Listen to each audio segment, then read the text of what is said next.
this morning, Rafa, gave us an interesting article. Do you have like a synopsis of what that was? I think CJ, have you found it yet? Are you guys looking for the 24, like the Nick statement? Because I have quotes pulled up for 24/7. No, from today. Today. Mm-hmm. From today, he talked about what happened after the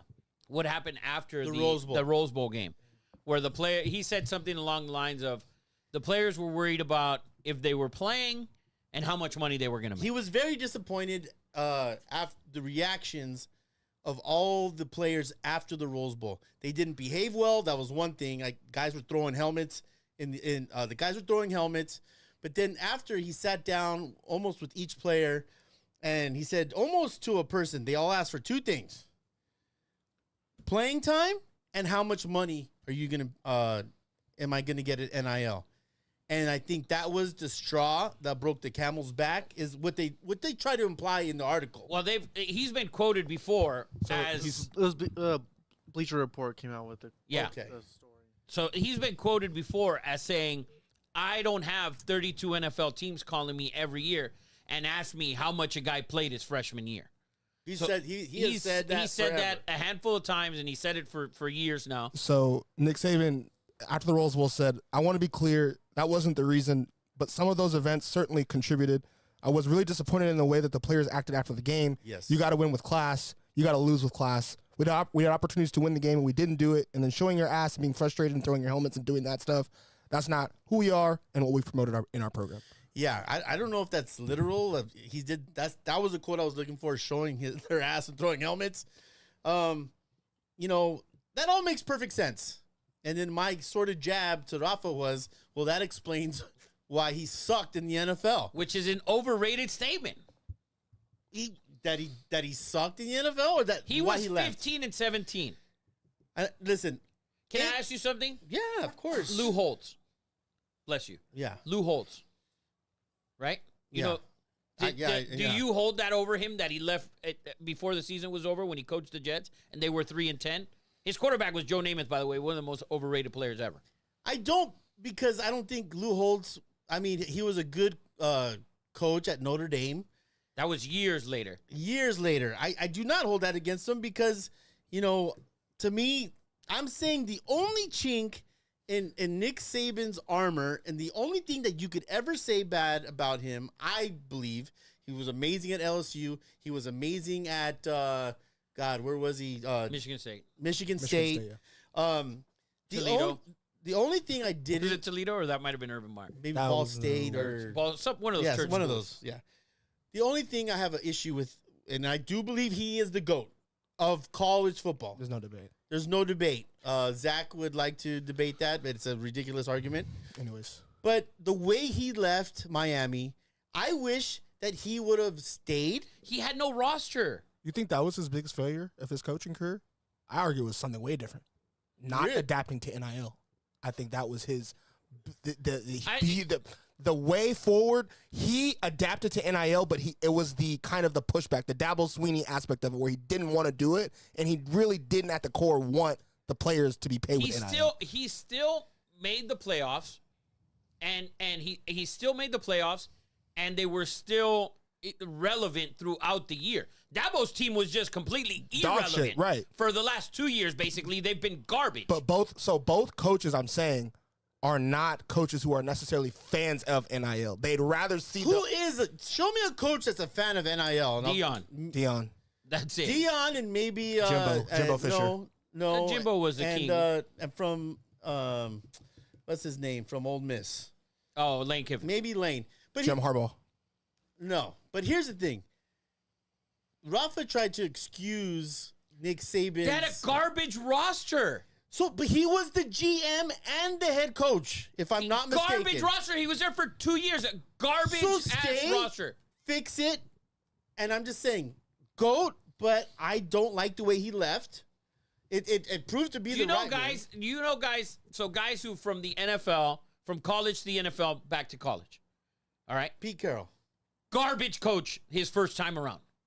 Yes. And the first year back with Seattle, made the playoffs at 7-9. Garbage. All right? Garbage. Dennis Erickson. Garbage in the NFL. Phenomenal college coach. Steve Spurrier. All those guys had garbage fucking rosters.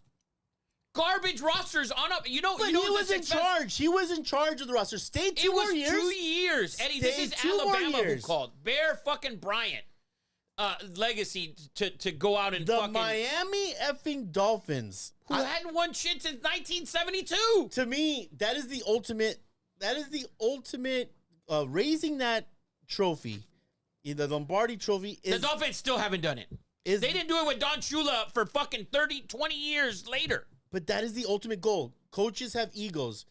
When they're good in college, they think I can do it at any level. Any level. And I felt like he gave up. I felt like he gave up on the Miami Dolphins. That's all I'm saying. And your excuse that he had garbage rosters does not work for me because he was in charge of the rosters. Still garbage rosters. You only do so much you only can do so much. You can only do so much. He didn't draft any quarterback while he was there in the 2 years, by the way. He was only there for 2 years. There you can only do so much. The first year they were 9-7, barely missed the playoffs. So the next year, you think we're going to have a chance next year, but we don't pick up anybody.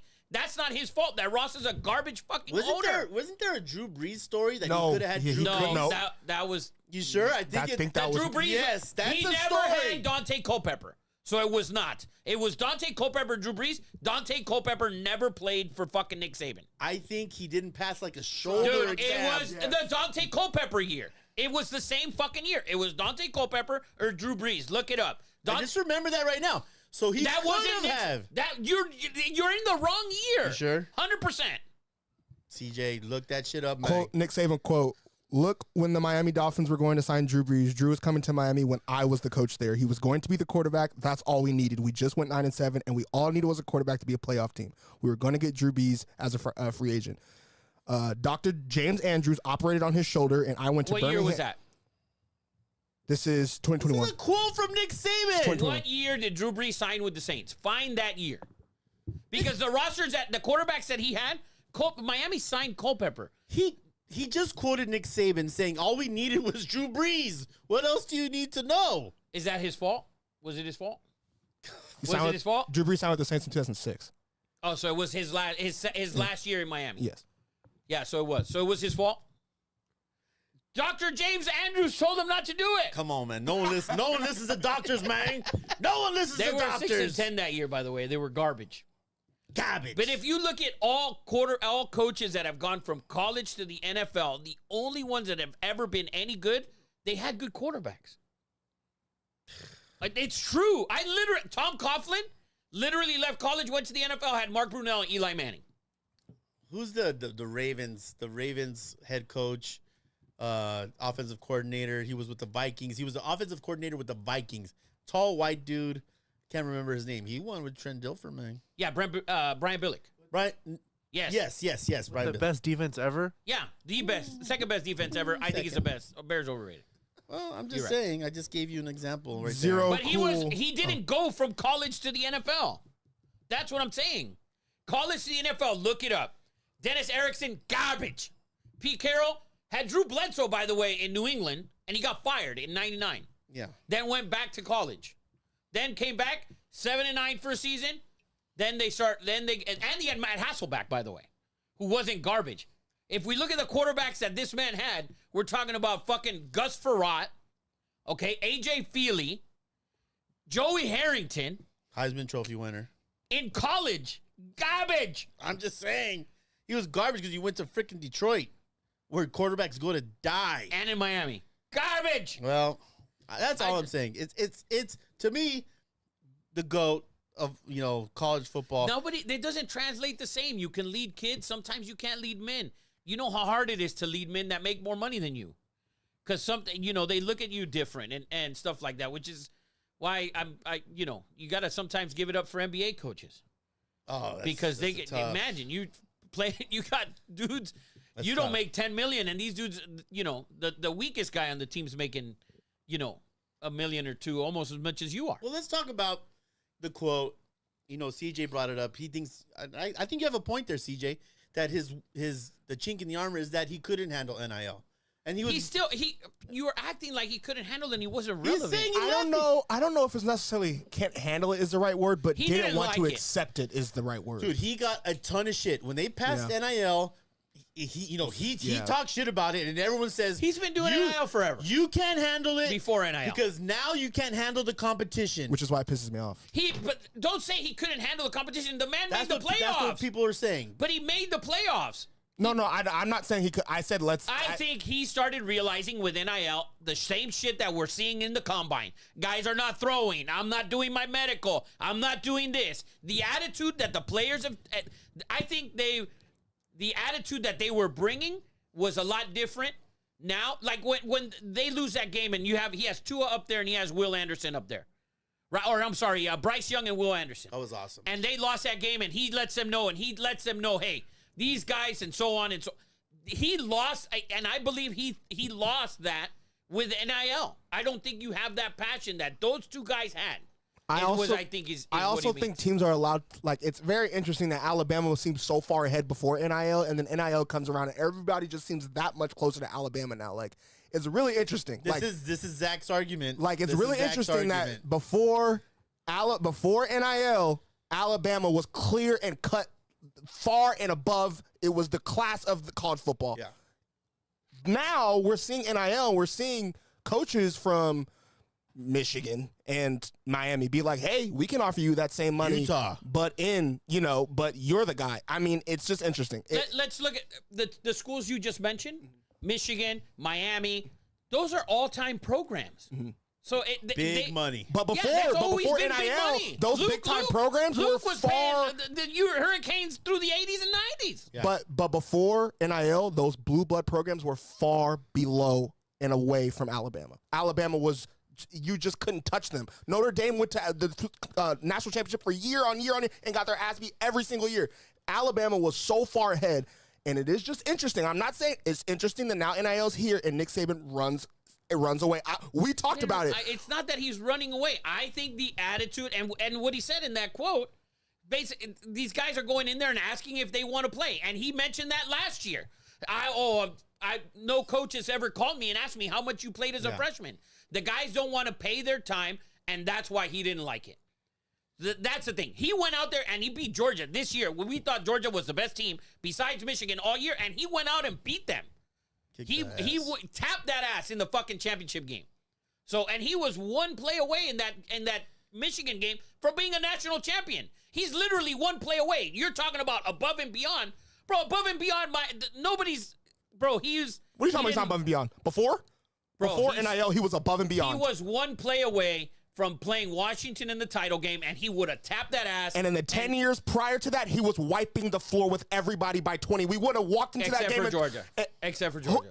For the last 5 years, Georgia's been knocking right, but we have a bigger sample size, Rafa. For 10 years, for a decade, Alabama dominated every single body that they played. It was a crazy when we saw Alabama lose. Now, it's not so crazy. When we see Alabama, how many games they lose last year? One. It doesn't, Rafa. They before lost that, one game last year. But they're losing 1 to 2 games consistently every year. Before that, we were not seeing them. They lost in Texas. Yeah, one 2 games. No, we lost one. Oh, Rose Bowl. Oh, the Rose Bowl, but before getting to the playoff. That's not normal. Like, Alabama fans are crashing down to earth right now. Like, you. Oh, especially with the coach they have. Well, with the coach that they have now. Can I bring up something with the NIL? I heard something very, very interesting, which I thought was a great point. I don't think it's going to happen because I don't think with the courts and system. Someone mentioned, I can't remember who it was, that NIL money shouldn't kick in till you've played 1 year in college. I think it's super interesting because guys can't, when you recruit, you can't be like, we have these deals for you.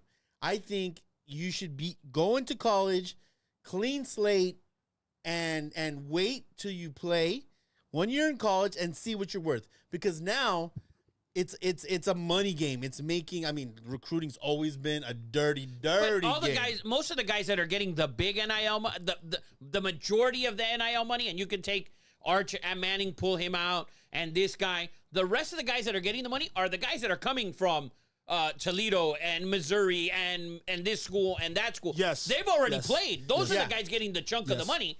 Like, those are the guys. But these kids, we don't have in high school, they're not getting a lot of that. but they're asking. No, they could keep asking. That's why they're not getting fucking recruited. And they end up, he's a 5-star, but he was, and now you can't go here. You got to end up going down there. We said this a while ago. NIL would ruin the dreams of the high school kid trying to get recruited because it's just it's everybody. It's in-house now. I'm not going to go recruit the kid that's untalented or unproven in high school. I'm going to go get the guy that's been playing for 3 years. I'm going to go pay him that money. It's happening in every sport in college. Every sport. No sport. Which I think is fine. I don't disagree. I think it's fine because a kid who comes from, he's the number 1 receiver at Toledo, and now he goes here. Or I'm the number 1 receiver in the land, but I'm at fucking Pitt. Yeah. Now I get money and I go to USC and I become a superstar. You know that quote where it says like, the NFL guys, they'll find you. But now it's like bigger college teams finding those smaller guys. Yes. Right, which is great. Because I think it's a great thing. I think it's a great thing, and it sucks for the high school kids, but you know what? You're fucking 17, 18 years old. I don't have a problem You learned with to wipe your ass the other day. Why should a school give you $2-3 million? Yeah, that's what I'm saying. I don't have a problem with those guys getting NIL money, switching sophomore, freshman. I have a problem with these kids coming out of high school saying, and the crazy thing is high school kids can get NIL, and that's crazy. So, I mean, if you have like Arch Manning, right? He comes from a legacy of quarterbacks. That's such an outlier.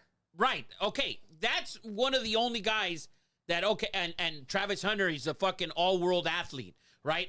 All-tool. If he was a baseball player, he'd be a 5-tool player. Yeah. Right? So those guys, it's fine. The regular fucking guy from Bosco who's an offensive lineman who's probably 5-star, he deserves no money. Because he's pushing around fucking little Mexican kids from Downey that are 200. That's why. Bullshit. I played 5 out-of-state teams my senior year, homeboy. I don't know. There's some kids in Hawaii. But I do want to say this. I hate different this year. You're right. I hate to bring him up, but the reason why I counter argue that is because of somebody like DJ. 100%. I didn't want to bring him up because that's your boy. Bullshit. But you did. I didn't want to bring him up. That's why. Love you, kid. But at the end of the day, somebody like DJ, who was the shit, was everything coming out of high school, and then he gets to the college and is still adjusting.